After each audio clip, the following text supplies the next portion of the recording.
Today we're taking another crack at the STI, and we're kind of just taking... What's going on, guys? This is Brendan, and this is episode 2 of our build series. Anything Chris has told you already is bull. Let's get into it. All right, let's get into it.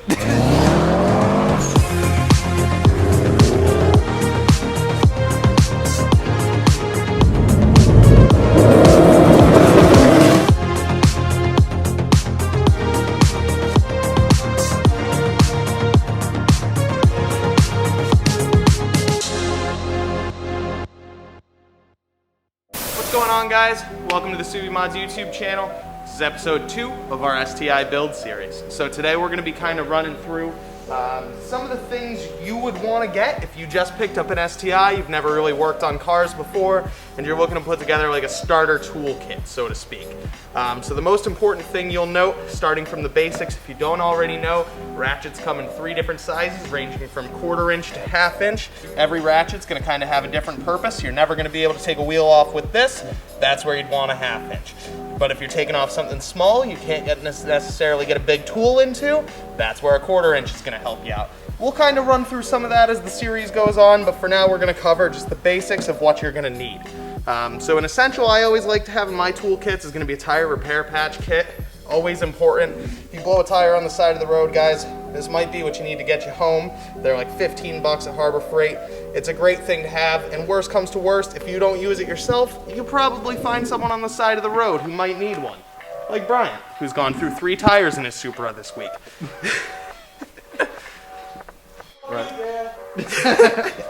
Right on, next up. Moving on, a lot of the modifications on these cars require removal of the front bumper.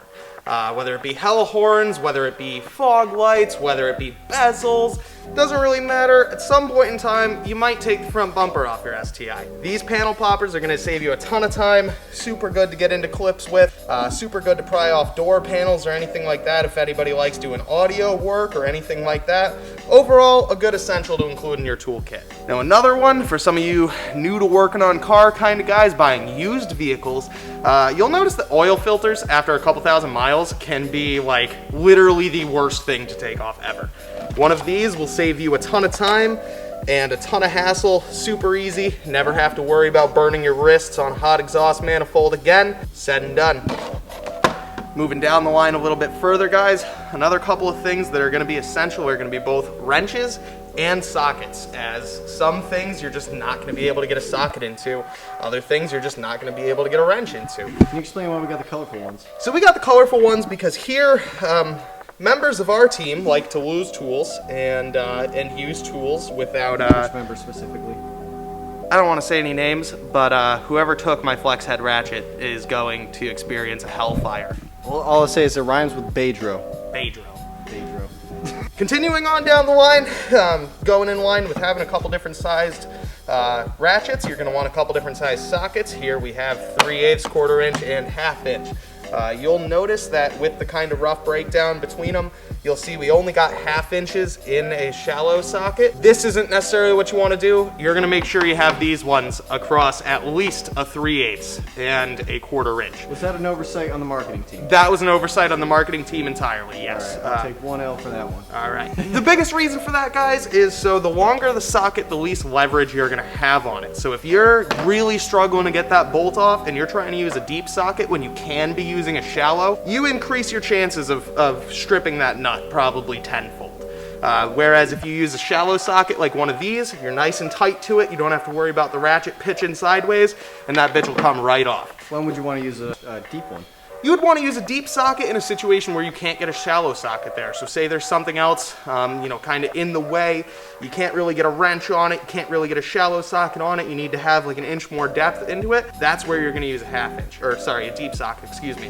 An alternative situation where you're going to want a deep socket is if you're trying to take a nut off with a lot of threads going past that nut and you can't necessarily get a shallow onto it. Now at that point, if you can't get a wrench, you're going to want to go for a deep socket. Another key thing for you guys, heavily overlooked, but one of my personal favorite tools, ratcheting wrenches. These will save your life. Never sit there and fight with trying to take off a nut 1 turn, take the wrench off 1 turn. It's pointless, where when you can buy something like this,